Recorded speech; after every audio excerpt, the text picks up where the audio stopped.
በዚህ ቪዲዮ ከምናያቸው መካከል አዶናይ አሁንም አሜሪካን ያለው ከሱ ጋር በተያያዘ ከዚህ ከህፃናት የልብ ህሙማን ጋር ገንዘብ እያሰባሰበ ነው። አዳዲስ መረጃዎች እየወጡ ነው። ገንዘቡ ላልሆነ ነገር ቢጠቀሙት አዶናይ ስም አብሮ ይጠፋል። ስለዚህ ያንተ የተሰጠ ክብር ሌሎችን ህይወት በመቀየር ካንተ ጋር ባልተገናኘ ነገር ስለሆነ ልትወቀስ አትችልም። ቲክቶከሮች ሌላ ምላሽ እየሰጡ ነው። አሁንም ብዙ ሰዎች የራሳቸውን ሀሳብ እየተናገሩ ነው ያሉት። ይሄ አዶናይ የምትለው ማፈሪያ እኮ ምን ሰርቷል? ይሄ ሰውዬ እንደ ኃይለ ገብረስላሴ ሯጭ ነው እንዴ? እንደ ምኒልክ ንጉስ ነው? የአዶናይ አድናቂዎችና የአዶናይ አምላኪዎች ለእናንተ ነው የምናገረው። አዶናይ በእንደዚህ አይነት በተፈጥሮ አደጋ ሲከሰት በኢትዮጵያ ምድር ላይ በጋሞ ዞን የታዋቂዎች ቲክቶከሮች የትምህርት ደረጃ ጋይሶች እንዳትደነግጡ። እንግዲህ መማርን እንደምትጠሉት ተስፋ አድርጋለሁ። ናዮ ከ8ኛ ክፍል ያቋረጠችው፣ ጃኒ ከ6ኛ ክፍል ያቋረጠችው፣ ፊዮና ከ4ኛ ክፍል ያቋረጠችው፣ ጆን ዳንኤል የምትማሩት መቼም ያው አዘ ኢንድ ኦፍ ዘ ዴይ ተቀጥራችሁ ለመስራት ነው የመጀመሪያው። ያም ሆነ ይሄ ግን በህይወታችን ላይ ለውጥ ለማምጣት ነው። በዚህ በዲጂታልና በሶሻል ሚዲያ ዘመን ግን መማራችሁ ጥቅም አለው የሚለውን በዚሁም ራሳችሁ ቫልዩ ታደርጋላችሁ። ይሄ ነፃነት ወርቅነህ ቤተሰቦች ጋር በተያያዘ አሁን በትላንትናው የተለቀቀው ቪዲዮ ብዙዎችን እያነጋገረ ይገኛል። በዚህም ቪዲዮዎችን ሰብሰብ አድርጌ ይዤላችሁ መጥቻለሁ። የእናንተን ተዝብት ኮሜንት ላይ ታጋሩኛላችሁ። የልጆቹ እናት ነች። በህይወት እያሉ ምንም አይነት ነገር አልሰማንም። አሁን ግን ያመጡት እቺ $90,000 ያመጣችው መዘዝ ነው። ለምን ተሰበሰበላቸው ነው።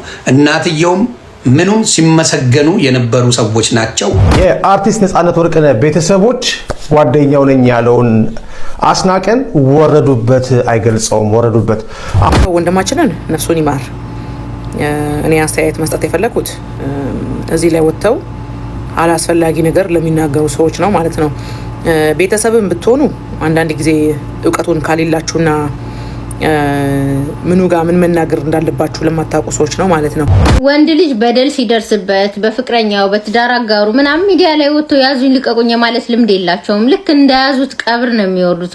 በዚህ ሰዓት በእርግጥ ቪዲዮ መውጣት አስፈላጊ ነው ወይ? ነፃነት ወርቅነህ በህይወት እያለ ይህ ነገር ለምን አላደረጉለትም? አሁን ለምንድን ነው ምናምን የሚያወዛግቡ ነገሮች አሉ። ብዙዎቻችሁ ቲክቶክ ላይ እና ለብዙዎች ገንዘብ በማሰባሰብ የምትታወቀው መማር በቲክቶክ ስሟ መማር የምታውቋት ናቸው። ስለሷም አንዳንድ ቪዲዮዎች ወጥተዋል። ለእናንተ የማጋራችሁ ይሆናል። ዛሬ እነዚህና መሰል ቪዲዮዎችን ወደ እናንተ እየላችሁ መጥቻለሁ። ታውቃላችሁ ቪዲዮዎች ወቅታዊ ናቸው።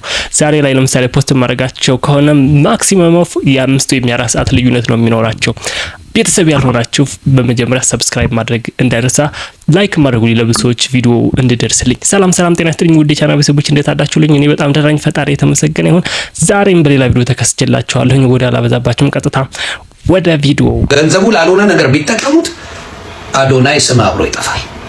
ስለዚህ ያንተ የተሰጠ ክብር ሌሎችን ህይወት በመቀየር ካንተ ጋር ባልተገናኘ ነገር ስለሆነ ልትወቀስ አትችልም። ግን ማንም ይሁን ማንም አንተን አሳምነው አንተን የሚያሳምን ነገር ነግረው እነሱ አምነህ ገብተህ ነገሮች ቢበላሹ ማብራዳ አዶናይ ይሄ የነበረ ክብር በሙሉ ዚሮ ይገባል። ለዚህ ነው እኔ ከገንዘብ በተገናኘ ጋር መገናኘትም አልፈልገው። ለምን ክብርን ማንም አይነካም። ሌባና አትባልም፣ ተባባሪ አትባልም።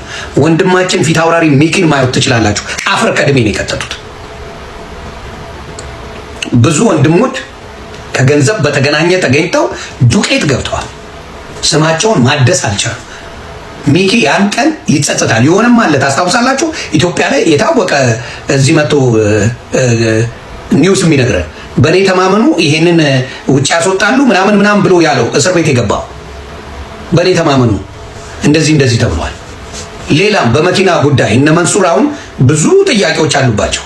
ሙሴ የሚባለው ሙሴ የሚባል ብሩክ የሚባል እኔን ተማመኑ ምንም ችግር የለም ከዚህ ጋር እንደዚህ የሆነ ነገር አለ ስለዚህ እንደዛ አድርጉ ከተባለ ተገባል።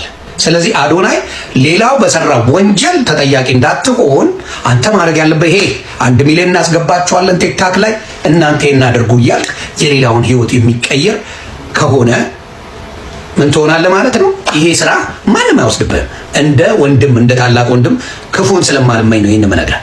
ክፉን አልመኝም። አለበለዚያ ግን አዶናይ የሆነ አጭበርባሪዎች ይቀርቡሃል፣ ያሳምኑሃል ማብራታ። ከዛ በኋላ እነሱ በሰረት ወንጀል አንተ ማብራታ ተባባሪና ሰው አንተን አምኖ ነው አያውቃቸውም። እነሱ ሰው አንተን አምኖ ይመጣል፣ ትነደፋለህ።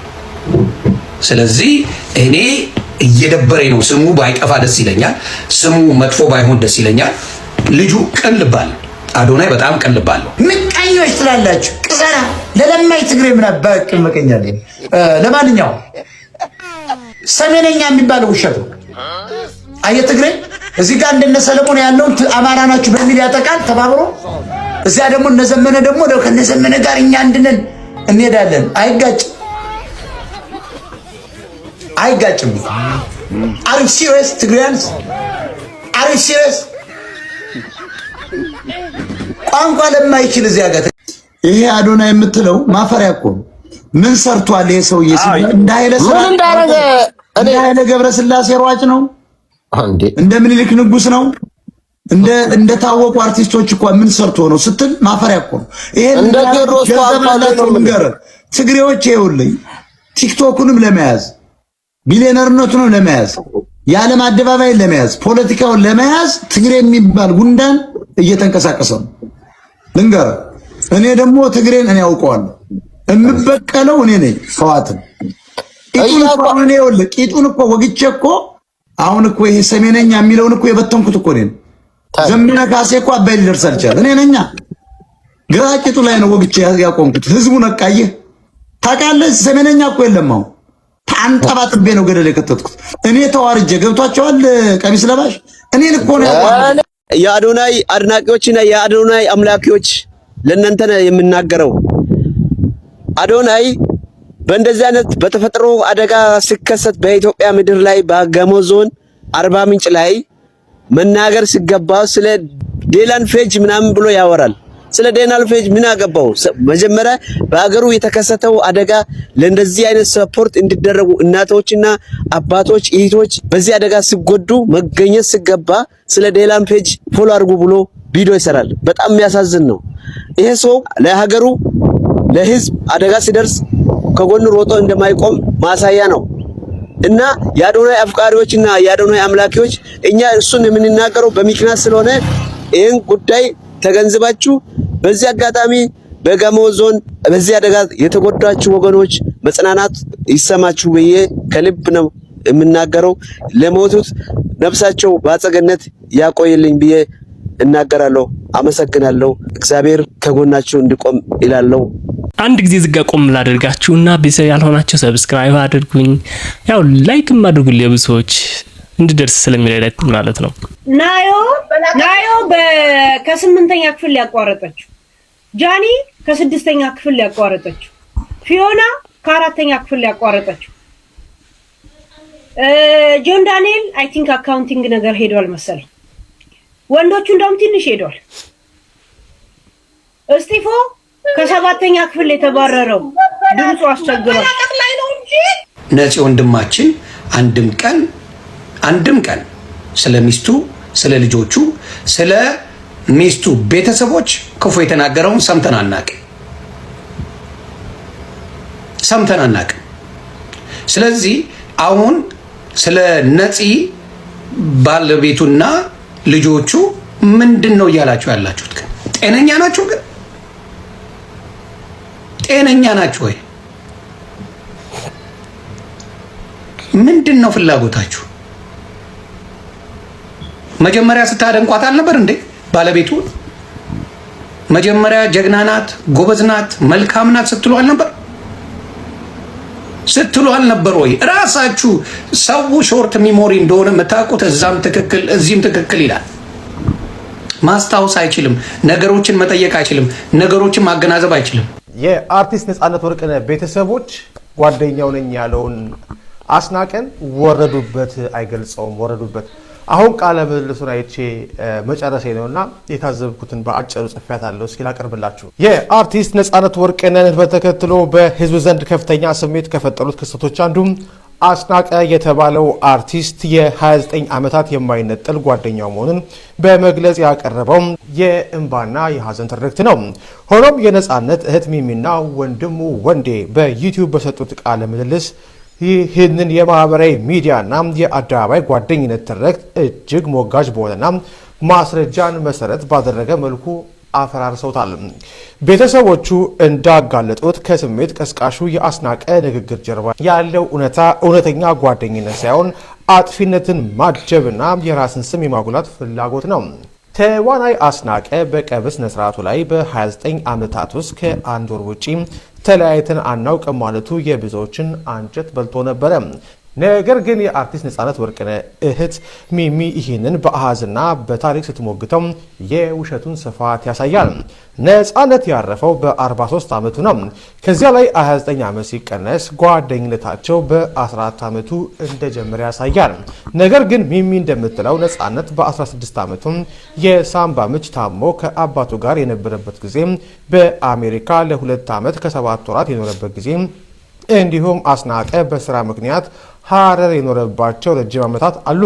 እነዚህ ተጨባጭ የህይወት ውጣ ውረዶችና ርቀቶች እያሉ ከአንድ ወር ውጪ አልተለያየንም ብሎ መናገር የሀዘኑን መድረክ ለራስ ፕሮሞሽን ከመጠቀም የዘለለ ትርጉም እንደሌለው ቤተሰቦቹ በአጽንኦት ሞግተዋል። እኔ አስተያየት መስጠት የፈለኩት እዚህ ላይ ወጥተው አላስፈላጊ ነገር ለሚናገሩ ሰዎች ነው ማለት ነው። ቤተሰብን ብትሆኑ አንዳንድ ጊዜ እውቀቱን ካሌላችሁና ምኑ ጋር ምን መናገር እንዳለባችሁ ለማታውቁ ሰዎች ነው ማለት ነው። እኔ ታሪኩን እንደሰማሁት እቺ እዚህ ያለችው የወንድማችን ባለቤት አደረገች ሰራች ተብላ የተከሰሰችበት ነገር ማለት ነው ጥሩና መልካም ከተባሉ ሴቶች አንዷ ትመስለኛለች። የምትናገሩትን የምታወሩትን ነገር ተሰማ ማለት ነው። እናንተ እዚህ ሀገር እውነት ወንድ ልጅ የምትበድል ሴት ምን አይነት ሴት እንደሆነ ተረድታችሁታል? ታውቁታላችሁ? አሜሪካን ሀገር ምን አይነት ሴቶች እንዳሉ ወንዶችን አምጥተው ምን እንደሚያደርጉ ታውቃላችሁ? እናንተ የምታወሩት እዚህ ቲቪ ላይ ስለታወቃችሁ ብቻ ሰው ሁሉ ተንጋግቶ መጥቶ የሚጠይቃችሁ፣ ስትታመሙ የሚያስታምማችሁ፣ ብር ስትፈልጉ የሚሰጣችሁ፣ የሚንከባከባችሁ ምናምን መስሏችሁ ነው እንደዛ የምታወሩት። ይሄ ኢትዮጵያ አይደለም። this is America። አሜሪካ ደግሞ አሜሪካ ነው። አሜሪካ ስትኖሩ ደግሞ እንደ አሜሪካ ስታይል ካልኖራችሁ ማንም አያውቃችሁ፣ ማንም ዞር ብሎ አያያችሁም። ስለ ሙቪያችሁ፣ ስለ ትረካችሁ፣ ስለ መጻፋችሁ እዚህ ሀገር የሚኖር ሰው የኢትዮጵያን ቻናል ራሱ እኮ ያየው ማታውቁም እንዴ እናንተ? ያንን ሰው እቺ ሴት የወንድማችን ባለቤት ሶስቱን ልጆቿን ወራዶ ነው 4 ብቻዋን ያሳደገችው ሴት ልጅ። ባሏ ኢትዮጵያ ነው የኖረው። ብቻዋን መከራዋን አይታ ልጆቿን አስደርሳ ለዚህ ቁም ነገር ማድረስ ቀላል ነው? ወንድ ልጅ በደል ሲደርስበት በፍቅረኛው በትዳር አጋሩ ምናምን ሚዲያ ላይ ወጥቶ ያዙኝ ልቀቁኝ ማለት ልምድ የላቸውም። ልክ እንደያዙት ቀብር ነው የሚወርዱት ባይዘው ማለት ነው። በደላቸውን፣ ችግራቸውን፣ ስቃያቸውን ይዘው ነው በደል የሚወርዱ ወደ መቃብር የሚወርዱት ማለት ነው። አሁን ላይ ግን የነፃነት ቤተሰቦች ምን አስባችሁ ነው ሚዲያ ላይ ወጣችሁ ያዙኝ ልቀቁኝ የምትሉት? በህይወት እያለ ህዝቡ እንዳያሳክመው ጸጥ ብላችሁ አፍናችሁ ነገሩን ከያዛችሁ በኋላ ልክ ከመሬት በታች ሲሆን ምንም ማድረግ በማይቻልበት ሰዓት ወጣችሁ እንደዚህ ያዙኝ ልቀቁኝ ምን ለማለት ነው? ወይስ ባለፈው ሲዋጣ ከነበረው ገንዘብ አናካፍልም ብለዋችሁ ነው? ምን ለማለት ነው? ይሄ ህዝብ እኮ በህይወት እያለ ብትናገሩ ኖሮ በግራም በቀኝ የሚወደድ ሰው ነበረ። እስከ መጨረሻው ይታከም ነበረ፣ ይሞከር ነበር። ግን በዛ ሁኔታ ሲያልፍ አይታችሁ ዝም ካላችሁ በኋላ ከሄደ ነገሩ ካለቀ ከተዘጋ በኋላ እንደገና አሁን መታችሁ ምትረብሹት ምን ለማለት? የኔ ጥያቄ አይደለም የህዝቡ ነው። የህዝቡን ጥያቄ ይዤ ይመጣ ሰው እየረዳነ ነው ብላችሁ የዘረፋችሁት ይበቃል። አንዳንድ ሰዎች እናውራ ካልን ጥግ ድረስ ነው የምናወራው። ነቅቷል። አሁን ህዝብ ነቅቷል። ጨላ የለም አይሰጥም እያንዳንዱ ህዝብ ነቃ እኮ 10 ዓመት ተቀጠቀጠ ገንዘቡን ነቅቷል ህዝብ። በፖለቲካ የለውም በሃይማኖት ትላለ ምድረ ሌባ ነው የተጠራቀመው ከሴት እስከ ወንድ። ምንድነው የምታጀበጅቡት? እኛ ስላላወራን ስላልገባን ነው እንዴ? ህዝባችን ነቅቷል። አንቅተነዋል ይሄን ህዝብ አንደርከበር ይሄን ህዝብ አንቅተዋል። ፓስተራችን አለ፣ ጥያቄ ትጠየቃለ፣ ቤታችን ይበረገዳል፣ መልስ ትሰጣለ እያንዳንድ ዳሴት እንዴ የለም ላዳምጥሽ አልችልም። ከታች ሆነሽ ምታለቅሽ እኔ ማሜ ነኝ። የምታስፈራሪኝ የለ ምን የለ ቁጭ ብዬ ነው የምረቅጥሽ። አፌን እከፍታለሁ ብትይ እያንዳንድሽን አውቃሻለሁ። እዛ ዲኤምቢ ጠቅላላ መልስ የለሽም ለኔ። ሌቦች ህዝቡ ነቅቷል። አሁን በቃ ህዝባችን ነቅቷል። ስንት ዓመት ተዘረፈ ህዝብ በማወቅም ባለማወቅም አንደርከቨር በጓሮ እየገባ ምድረ ጓሯን። አሁን ደግሞ በብሔር ጥላቻ የለብንም፣ የቤተክርስቲያን ጥላቻ የለብንም የምናምን ትላላችሁ። እስኪ ዝሚ እናያችኋለን እኮ እነማን እንደሆናችሁ። ህዝቡ ነቅቷል ነው በቃ። እኛ መልእክት ነው የምናስተላልፍ። ጥያቄ አለ፣ ጥያቄን ትጠየቃለህ። በተጠየቅከው መልስን ትሰጣለህ። ይሄ ነው በቃ ፓስተራችን። እኛ ፓስተራችን ይዘን ነው የምንንቀሳቀስ። ዛት ሪሰርች እያደረኩ ነው፣ እያጠናው ነው። እንዴ ግድ ነው፣ ስራችን ነው፣ መጠናት አለበት። ሰርቺንግ ይደረጋል። ጥያቄ ትጠየቃለህ፣ መልስ ትሰጣለህ በሪስፔክት። ወደዚህ ወደዛ ማወላወል የለም። ምንም ደቂቃ አንሰጣችሁም። መልስ እንደዚህ ብሎ ነው ወደዚህ ነው የለም። ለተጠየቀው ጥያቄ መልስ መስጠት ብቻ ነው። ዳሴት ማስረዳት። ፖላይቱ ናችሁ። ነቅተናል፣ ባንነናል። የሰር ይሄ ህዝብ ተቀጠቀጠ እኮ ስንት ዓመት ተዘረፈ። ፒፕል ጭራሽ በዶላር ሊያዘርፉን ደግሞ ያመቻቹናል። ይሄ ህዝብ ነቅቷል። እኛ አንድ ህፃን አምጥተን እርዷቸው በራሳቸው አካውንት ስንላቸው አይደል ማትረዱ? ለምን አትረዱም ታዲያ? የመታየት የማጀብጀም የመፎንደድ በዘሬ የለም ተብሏል። አፎንዳጁ ነው የሚበዛው እኮ።